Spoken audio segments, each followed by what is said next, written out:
നമസ്കാരം, എല്ലാവർക്കും ഒരു ശുഭദിനം ആശംസിക്കുകയാണ്. നമുക്ക് ഇന്നത്തെ പ്രധാനപ്പെട്ട 5 പത്രങ്ങളെ ഒന്ന് പരിശോധിക്കാം. എങ്ങനെയൊക്കെയാണ് അവർ വാർത്ത വിന്യസിച്ചത്, എന്തൊക്കെയാണ് വിശേഷങ്ങളെന്ന്. അതിനു മുമ്പ് ഈ ഒരു പുസ്തകം വായനയെ സ്നേഹിക്കുന്ന, മലയാളത്തെ സ്നേഹിക്കുന്ന, സാഹിത്യത്തെ സ്നേഹിക്കുന്ന മിക്കവാറും ആൾക്കാർ വായിച്ച ഒരു പുസ്തകമാണിത്. തക്ഷൻകുന്ന് സ്വരൂപം 2016 വയലാർ അവാർഡ് നേടിയ കൃതിയാണിത്. ഇതിന്റെ രചയിതാവ് UK കുമാരൻ, കോഴിക്കോട്ടുകാരനായ UK കുമാരൻ കേരളത്തിലെ പ്രമുഖരായ സാഹിത്യകാരന്മാരുടെ മുൻനിരയിൽ നിൽക്കുന്ന ആളാണ് UK കുമാരൻ, കോഴിക്കോട്ടുകാരൻ. കഴിഞ്ഞ അരനൂറ്റാണ്ടിലേറെയായി നിരവധി ചെറുകഥകൾ, നിരവധി നോവലുകൾ എഴുതി സാഹിത്യരംഗത്ത് ലബ്ധപ്രതിഷ്ഠ നേടിയ UK കുമാരന്റെ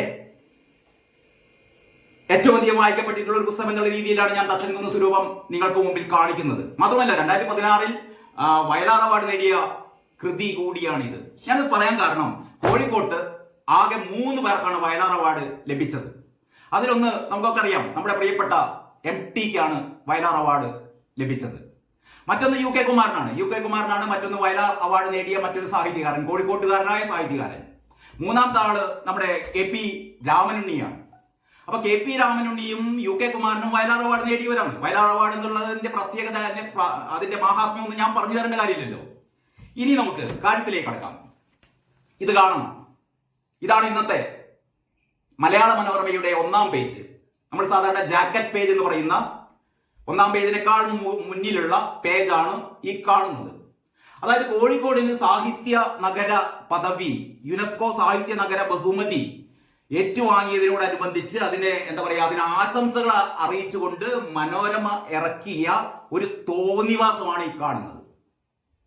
ഇതില് മേയർ ബീന ഫിലിപ്പ് ഈ പുരസ്കാരം ഏറ്റുവാങ്ങുന്നതിന്റെ പടമാണ് നിങ്ങൾ കാണുന്നത്. അതിനപ്പുറവും ഇപ്പുറവുമായി 3 സാഹിത്യകാരന്മാരെ, കോഴിക്കോട്ടുകാരായ 3 സാഹിത്യകാരന്മാരെ അണിനിരത്തിയിട്ടുണ്ട്. ഏറ്റവും അറ്റത്ത് MN കാരശ്ശേരിയാണ്. അതിന്റെ തൊട്ടടുത്ത് VR സുധീഷ്, പിന്നീട് ഖദീജ മുംതാസ്, അതിനുശേഷമാണ് ബീന ഫിലിപ്പിന്റെ തൊട്ട ഇപ്പുറം MT വാസുദേവൻ നായർ, അത് കഴിഞ്ഞിട്ട് കവി PK ഗോപി, പിന്നീട് നമ്മുടെ കൈതപ്പുറം ദാമോദരൻ നമ്പൂതിരി.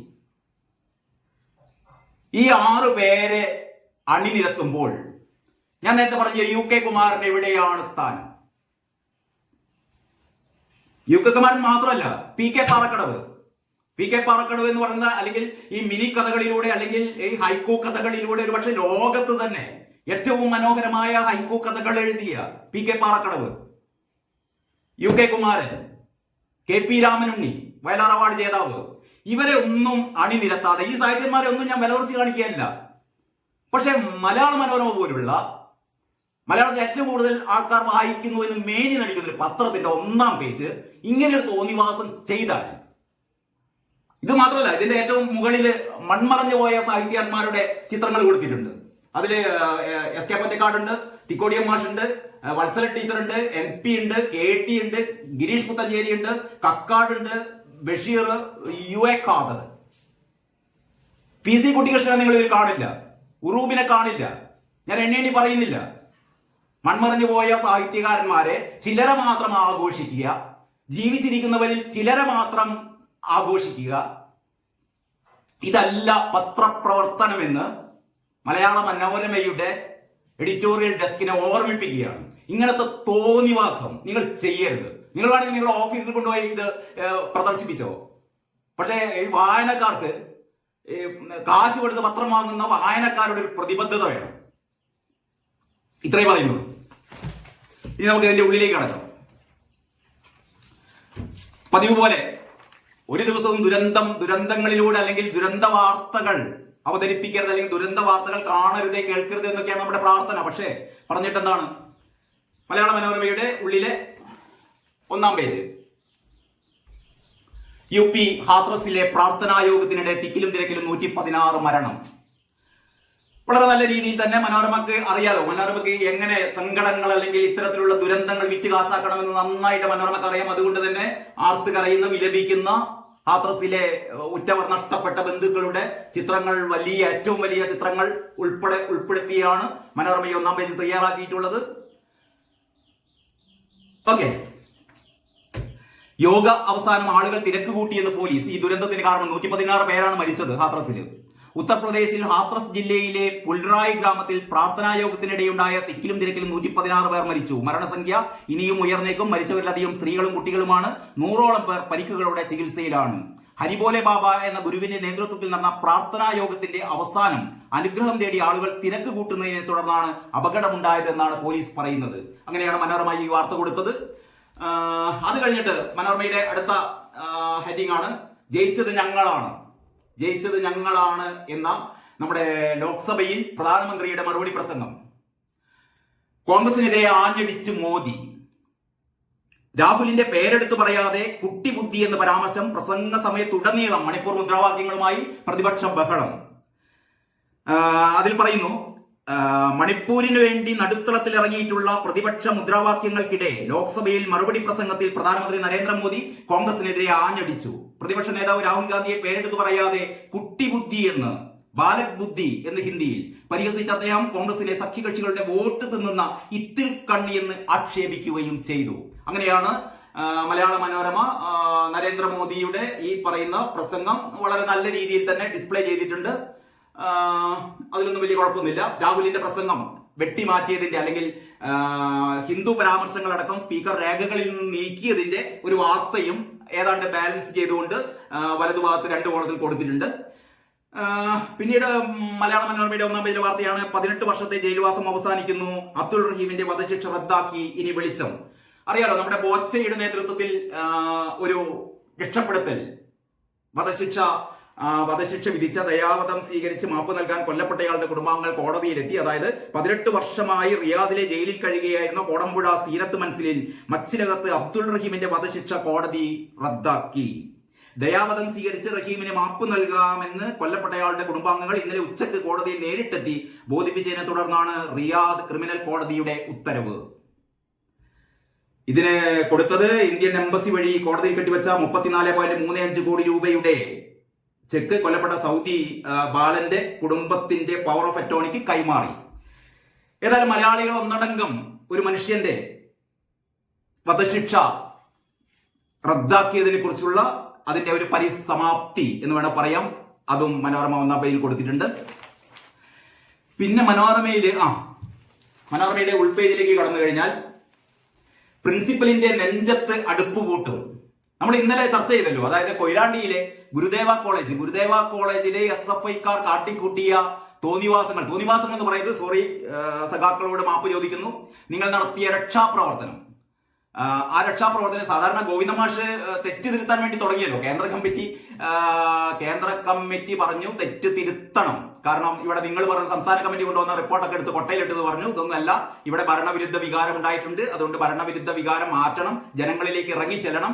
അപ്പോൾ ഈ ഗോവിന്ദ മാഷിന്റെ നേതൃത്വത്തിൽ ഒരു ഭരണവിരുദ്ധ വികാരം മാറ്റാനുള്ള തെറ്റ് തിരുത്തൽ നടപടികളൊക്കെ തുടങ്ങിക്കഴിഞ്ഞു. നമ്മുടെ SFI കുട്ടികളാണ് ആദ്യം തന്നെ തെറ്റ് തിരുത്തലിന് വേണ്ടിയിട്ട് ഇവർ രംഗത്തിറങ്ങിയത്.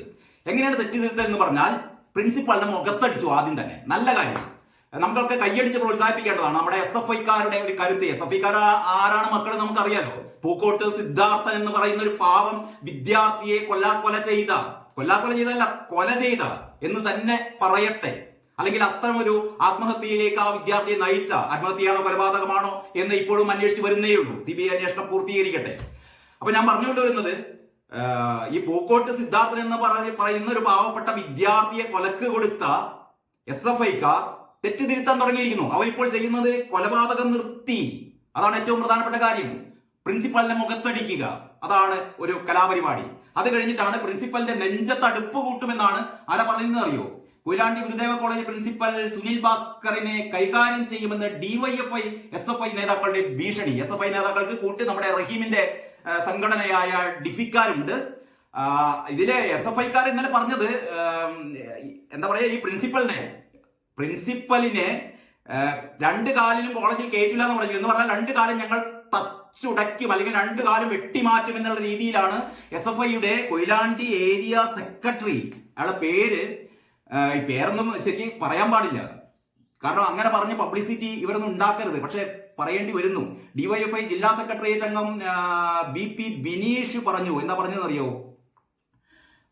വേണ്ടി വന്നാൽ പ്രിൻസിപ്പലിന്റെ നെഞ്ചത്തടുപ്പ് കൂട്ടുമെന്ന് ഡിവൈഎഫ്ഐയുടെ ജില്ലാ സെക്രട്ടേറിയറ്റ് അംഗം PB ബബീഷാണ് പറഞ്ഞത്. കൊയിലാണ്ടി SFIയുടെ ഏരിയ സെക്രട്ടറി പറഞ്ഞത് പ്രസിഡന്റ് ആണ് ഈ പറയുന്ന പ്രിൻസിപ്പളെ എന്താ പറയാ ചെകിട്ടത്തടിച്ചത്, കവിളത്തടിച്ചത്, അത് കഴിഞ്ഞിട്ട് കൈ പിടിച്ച് തിരിച്ചു, അങ്ങനെയുള്ള കാര്യങ്ങളൊക്കെ ചെയ്തു കഴിഞ്ഞിട്ട് ഇന്നലെ പ്രകോപനപരമായ പ്രസംഗം SFIക്കാരാണ് ആദ്യം നടത്തിയത്. SFIക്കാർ പറഞ്ഞത് ഇനി മുതൽ ഈ പ്രിൻസിപ്പലിനെ, ഈ അധ്യാപകനെ കോളേജിൽ കയറ്റില്ല, 2 കാലിൽ കോളേജിൽ വരാൻ അനുവദിക്കില്ല, 2 കാലും ഞങ്ങൾ തച്ചുടയ്ക്കും, 2 കാലും തല്ലി തകർക്കും, അല്ലെങ്കിൽ 2 കാലും വെട്ടി മാറ്റും എന്നുള്ള രീതിയിലായിരുന്നു പ്രസ്താവന. പക്ഷെ ഇതൊക്കെ നമ്മൾ രക്ഷാപ്രവർത്തനം എന്നുള്ള രീതിയിൽ നമ്മൾ ഏറ്റെടുക്കേണ്ടതാണ്. അല്ലെങ്കിൽ SFI കുട്ടികളോട് നമ്മൾ വിരോധമൊന്നും കാണിക്കരുത്. ഗോവിന്ദ മാഷ് പറഞ്ഞ പോലെ അവർ തെറ്റുതിരുത്തുകയാണ്. കൊലപാതകത്തിൽ നിന്ന് നേരത്തെ പല കോളേജുകളിലും പ്രിൻസിപ്പൽമാരെ, ഒരു പ്രിൻസിപ്പാളിന് ശവകുടീരം ഒരുക്കിയവരാണവർ, ഒരു പ്രിൻസിപ്പാളിന്റെ കസേര കത്തിച്ചവരാണവർ.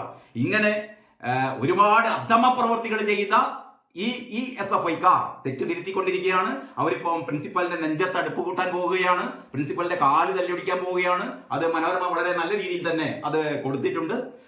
പിന്നീട് വേറെ വളരെ രസകരമായ സംഭവം, മേയർ ബസ് തടഞ്ഞ സംഭവം, മെമ്മറി കാർഡ് ഒളിവിൽ എങ്ങുമെത്താത്ത അന്വേഷണം. നമുക്കറിയാലോ, ആര്യ രാജേന്ദ്രനും ഭർത്താവ് സച്ചിൻ ദേവും കുടുങ്ങുന്ന ഒരു കുറ്റകൃത്യം ഇവിടെ നടന്നിരുന്നു. പക്ഷേ ഈ ബസ്സിലെ KSRTC ബസ്സിലെ മെമ്മറി കാർഡ് കാണാനില്ല. ബസ്സിലെ മെമ്മറി കാർഡ് പോലീസ് അന്വേഷിച്ച് അവസാനം അന്വേഷണം തീർക്കുകയാണ്. അതാണ് മനോരമ എഴുതുന്നത്. മേയർ ആര്യ രാജേന്ദ്രനും KSRTC ഡ്രൈവറും തമ്മിലുള്ള തർക്കത്തിലെ പ്രധാന തെളിവായ ബസ്സിലെ മെമ്മറി കാർഡ് ഒളിവിൽ തന്നെ. അത് കണ്ടെത്താനുള്ള പോലീസിന്റെ അന്വേഷണവും വഴിയിലായി. കാർഡ് ആരും കണ്ടിട്ടില്ലാത്തതിനാൽ അന്വേഷണം അവസാനിപ്പിക്കേണ്ടി വരുമെന്നാണ് പോലീസിന്റെ നിലപാട്. അപ്പൊ ഈ മെമ്മറി കാർഡ് ആരും കണ്ടിട്ടില്ല. മെമ്മറി കാർഡ് കണ്ടെത്തിയിരുന്നെങ്കിൽ സച്ചിൻ ദേവ് പുറത്താകുമായിരുന്നു, അല്ലെങ്കിൽ ആര്യ രാജേന്ദ്രൻ പുറത്താകുമായിരുന്നു എന്ന് കഴിഞ്ഞ ജില്ലാ കമ്മിറ്റി യോഗത്തിൽ CPMകാർ തന്നെ, സഖാക്കൾ തന്നെ പറഞ്ഞിട്ടുണ്ട്. അത്രക്കും നെറികേടുകളാണ്, അത്രക്കും ഗുണ്ടായിസമാണ് ഈ പറയുന്ന മേയറുടെ ഭർത്താവ് MLAയും സച്ചിൻ ദേവ് MLAയും കാട്ടിക്കൂട്ടിയത്. അപ്പൊ അതുകൊണ്ട് ഈ മെമ്മറി കാർഡ് മുക്കുക എന്നുള്ളത് ഇവരുടെ ആവശ്യമായിരുന്നു, സഖാക്കളുടെ ആവശ്യമായിരുന്നു. അവർ മുക്കി. ഇനിയിപ്പോ അത് കണ്ടെത്തേണ്ട കാര്യമില്ലല്ലോ, കാരണം സഖാക്കൾ മുക്കിയാൽ പിന്നെ പോലീസിന് കണ്ടെത്തേണ്ട ആവശ്യമില്ല, പോലീസിന് അവസാനിപ്പിക്കാം. നേരത്തെ ഞാൻ കഴിഞ്ഞ തവണ പറഞ്ഞിരുന്നു, ആനാവൂർ നാഗപ്പന് ആര്യ രാജേന്ദ്രൻ എഴുതിയ കത്ത്, ഈ പിൻവാതിൽ നിയമനത്തിന് വേണ്ടി ലിസ്റ്റ് കൊടുത്തിരുന്നു. ഞങ്ങളുടെ സഖാക്കളെ, യോഗ്യതയില്ലാത്ത സഖാക്കളെ നിയമിക്കണം സഖാവേ എന്ന് പറഞ്ഞിട്ട്. മൂത്ത സഖാവിന്, ഈ കുട്ടി സഖാവ്, ആര്യ രാജേന്ദ്രനെ കുട്ടി സഖാവ് ഒന്നും വിളിക്കരുത്, കാരണം പിണറായി വിജയൻ കഴിഞ്ഞാൽ അടുത്തുയർന്നു വരേണ്ട ഒരു വനിതാ മുഖ്യമന്ത്രിയാണ് ആര്യ രാജേന്ദ്രൻ. ഏറ്റവും രസകരമായ കാര്യം, ഈ തിരുവനന്തപുരം ജില്ലാ കമ്മിറ്റിയിൽ തന്നെ ചില അംഗങ്ങൾ പറഞ്ഞത്രേ ആര്യ രാജേന്ദ്രനെ പെട്ടെന്ന് ഒഴിവാക്കണ്ട, ഒരുപാട് ഭാവിയുള്ള നേതാവാണെന്ന്. ആര്യ രാജേന്ദ്രന്റെ ഭാവിയിൽ വളർന്നു വരുന്ന ആര്യ രാജേന്ദ്രനെ കൊണ്ട് വേണമല്ലോ കേരളം രക്ഷപ്പെടാൻ. നമിച്ചു സഖാക്കളെ, നമിച്ചു, അത്രയേ പറയുന്നുള്ളൂ. മറ്റൊന്ന്, ഈ ആര്യ രാജേന്ദ്രനെതിരെ ജില്ലാ കമ്മിറ്റിയിൽ വിമർശനം ഉണ്ടായി, അല്ലെങ്കിൽ റിയാസിനെതിരെ വിമർശനം ഉണ്ടായി, ഷംസീറിനെതിരെ വിമർശനം ഉണ്ടായി എന്നൊക്കെ കഴിഞ്ഞ ദിവസങ്ങളിൽ പത്രവാർത്ത വന്നിരുന്നു. പക്ഷേ CPMന്റെ സംസ്ഥാന സെക്രട്ടേറിയറ്റ് ഒരു പ്രസ്താവന പുറപ്പെടുവിച്ചിട്ടുണ്ട്. ഇതൊന്നും ആരും വിശ്വസിക്കരുത്, ഇങ്ങനെ ഒന്നും സംഭവിച്ചിട്ടില്ല, ഷംസീറിനെ കുറിച്ച് ആരും ഒന്നും പറഞ്ഞിട്ടില്ല. നമ്മുടെ കടകംപള്ളിയുമായിട്ടുള്ള ഒരു വാക്തർക്കത്തിന്റെ പേരിൽ, അല്ലെങ്കിൽ ഈ റോഡുകളൊക്കെ മോശമായതിനെ കുറിച്ച് കടകംപള്ളി പറഞ്ഞതിന് എതിരെ നമ്മുടെ മുഖ്യമന്ത്രിയുടെ മരുമകൻ റിയാസിനെതിരെ അംഗങ്ങൾ പരാതിപ്പെട്ടു എന്ന രീതിയിലുള്ള വാർത്തകളും വിശ്വസിക്കരുത്. അങ്ങനെ ഉണ്ടായിട്ടില്ല.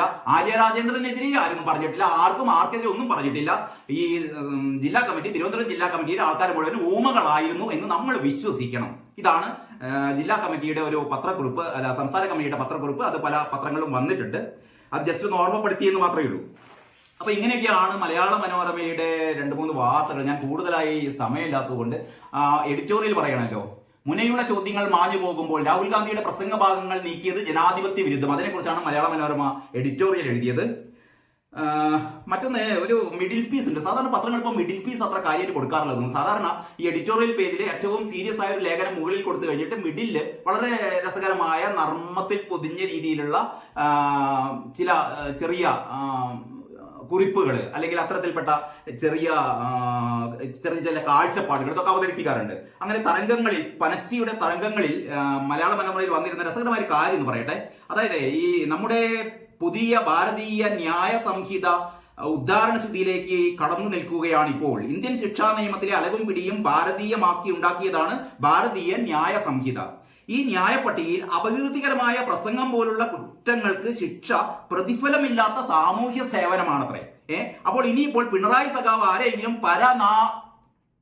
രണ്ട് ഡാഷാണ് ഇട്ടത്. മലയാള മനോരമക്ക് പോലും ആ പദം ഉപയോഗിക്കാൻ ഇത്തിരി വിഷമമാണ്.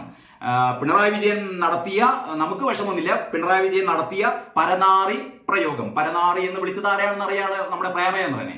അങ്ങനെ പരമനാറി പ്രയോഗമെന്നോ നികൃഷ്ട ജീവി എന്നോ വിളിച്ചാൽ നാട് നന്നാക്കുന്നതിന്റെ ഭാഗമായുള്ള തുടക്കമാവും ഇത്. അങ്ങനെ വിളിച്ചു കഴിഞ്ഞാൽ ഈ പിണറായിക്ക് സംഭവിക്കാൻ പോകുന്നത്, പിണറായി ഇനിയും വിളിച്ചു കഴിഞ്ഞാൽ പിണറായി വിജയൻ എന്ന അപകീർത്തി കേസ് പ്രതി തിരുവനന്തപുരത്ത് മാലിന്യങ്ങളുടെ ജലപാതയായ ആമയിഴഞ്ചാൻ തോട്ടിൽ ദിവസവും രാവിലെ 2 മണിക്കൂർ ചെളി വാരട്ടെ എന്ന് ഭാരതീയ ന്യായവിധി ഉണ്ടാവും. അതാണ് സംഭവിക്കാൻ പോകുന്നത്. അപ്പൊ അടുത്ത് തന്നെ നമുക്ക് കാണാം പിണറായി വിജയൻ ആമയിഴഞ്ചാൻ തോട്ടിലെ ചെളി വാരുന്ന ഒരു ദൃശ്യം നമുക്ക് കാണാം. പിണറായി വിജയൻ എന്തായാലും വീണ്ടും വാ തുറക്കും. നമുക്കറിയാം പിണറായി വിജയൻ ഇന്ന് വാ തുറന്നൊരു കാര്യമുണ്ട്, ഞാനത് പറയാം. പിന്നെ അതേപോലെ തന്നെ എം എം മണി എന്ന പ്രതി കൊച്ചിയിലെ ഓടകൾ ശുചീകരിക്കട്ടെ എന്ന വിധിയും ഉണ്ടാവും. എം എം മണിയും ഇതേപോലെ കൊച്ചിയിലെ ഓടകളൊക്കെ ശുചീകരിച്ച് നമുക്ക് കാണാം എന്ന് വിചാരിച്ചിട്ട് സഖാക്കൾ മാത്രമേ ഇത്തരത്തിലുള്ള വാക്കുകൾ പ്രയോഗിക്കുന്നുള്ളൂ എന്ന് കരുതരുത്. കോൺഗ്രസ്സുകാർ ഒട്ടും മോശമല്ല. KPCC പ്രസിഡന്റ് K സുധാകരൻ ഒരു പക്ഷേ ഒരു ജില്ലയിലെ തൊഴുത്തുകളിൽ നിന്ന് ചാണകം വാരാനുള്ള ശിക്ഷയാവാൻ കിട്ടുന്നത്. തൊഴുത്തിൽ കുത്തിനോട് ഏറെ അടുത്ത് നിൽക്കാൻ കഴിയും എന്നൊരു സൗകര്യവും ഈ ശിക്ഷയിൽ അടങ്ങിയിട്ടുണ്ടല്ലോ. ഏതായാലും തരംഗങ്ങളിൽ എന്ന് പറയുന്ന ഈ മിഡിൽ പീസ് പനച്ചി ഗംഭീരമാക്കി എന്ന് മാത്രമേ പറയുന്നുള്ളൂ. മറ്റൊന്ന്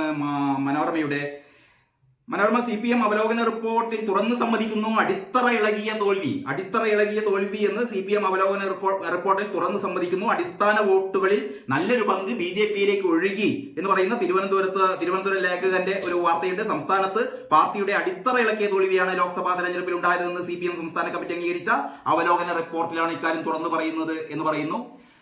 പിന്നീട് പാർലമെന്റിൽ മികച്ച പ്രസംഗമായി നെഹ്റു മുതൽ ഒമർ അബ്ദുള്ള വരെയുള്ള പ്രസംഗങ്ങളുടെ പ്രസക്ത ഭാഗങ്ങൾ മനോരമയുടെ 9ാം പേജിലുണ്ട്. അത് അവർ പറയുന്നത് രാഹുൽ ഗാന്ധി ഇന്നലെ നടത്തിയ പ്രസംഗം ഉണ്ടല്ലോ, അതും കൂടി ഈ നിലയിലേക്ക് വരണമെന്നാണ് പറയുന്നത്. മനോരമയുടെ ആഗ്രഹമാണ്. ആ ആഗ്രഹം പോലെ നടക്കട്ടെ. ഈ യുവതിയെ കൊന്ന് സെപ്റ്റിക് ടാങ്കിൽ തള്ളിയ ആ സംഭവം, കൊലപാതകം 15 വർഷങ്ങൾക്ക് മുമ്പ് എന്നുള്ള സംഭവം എന്തോ മനോരമ ഇന്ന് ഉള്ളിലെ പേജിൽ 2 കോളത്തിലാണ് കൊടുത്തത്. അത് ആഘോഷിച്ച മറ്റു ചില പത്രങ്ങളുണ്ട്, അത് ഞാൻ പറയാം. തെക്കൻ ഗാസയിൽ വീണ്ടും ഒഴിപ്പിക്കൽ, ഇസ്രായേൽ ബോംബാക്രമണം രൂക്ഷം എന്ന് പറയുന്ന ഒരു വാർത്തയുണ്ട്.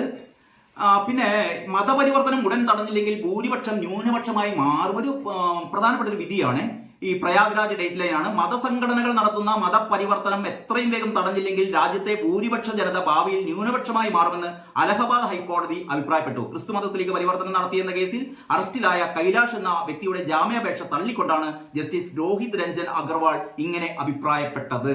മതപരിവർത്തനം ഇങ്ങനെ തടഞ്ഞില്ലെങ്കിൽ അവസാനം ഭൂരിപക്ഷം ന്യൂനപക്ഷമായി മാറും. ശ്രദ്ധിക്കപ്പെടേണ്ട ഒരു ജഡ്ജ്മെന്റ് ആണ് അത് എന്ന് തോന്നുന്നു. അപ്പോൾ ഇങ്ങനെയൊക്കെയാണ് മലയാള മനോരമയുടെ ക്രൂര കൃത്യങ്ങൾ എന്ന് തന്നെ ഇത് പറയേണ്ടി വരും. എല്ലാ വാർത്തകളെ ഉദ്ദേശിച്ചല്ല പറയുന്നത്, ഈ ജാക്കറ്റ് പേജിനെ ഉദ്ദേശിച്ചാണ്. മലയാള മനോരമയിലെ സുഹൃത്തുക്കളൊന്നും എന്നോട് ഒരു വിദ്വേഷവും കാണിക്കേണ്ട. കാരണം മറ്റു പത്രങ്ങളെ പോലെയല്ല മലയാള മനോരമ എന്ന് പറയുന്നത്. നമ്മളൊക്കെ സാധാരണ സഖാക്കളൊക്കെ ഇത് കള്ളത്തരം വിളമ്പുന്ന പത്രം എന്നൊക്കെ പറയെങ്കിലും നമ്മളെപ്പോലെ അതായത് ഈ പത്രപ്രവർത്തന രംഗവുമായി ബന്ധപ്പെട്ട ആളുകൾക്കൊക്കെ ഒരു മാർഗദർശകമാണ് മലയാള മനോരമ. കാരണം പ്രൊഫഷണൽ ആയി ഈ ജേർണലിസത്തെ സമീപിക്കുന്ന ഈ പത്രം ഒരിക്കലും ചെയ്തുകൂടാത്ത ഒരു കാര്യം തുടക്കത്തിൽ തന്നെ ചൂണ്ടിക്കാട്ടി എന്ന് മാത്രമേ ഉള്ളൂ. ഇതിൽ ആരും ഒരു തരത്തിലുള്ള വെറുപ്പും പ്രകടിപ്പിക്കരുത് എന്ന് മാത്രം പറഞ്ഞുകൊണ്ട് നമുക്ക് അടുത്ത പത്രത്തിലേക്ക് കടക്കാം.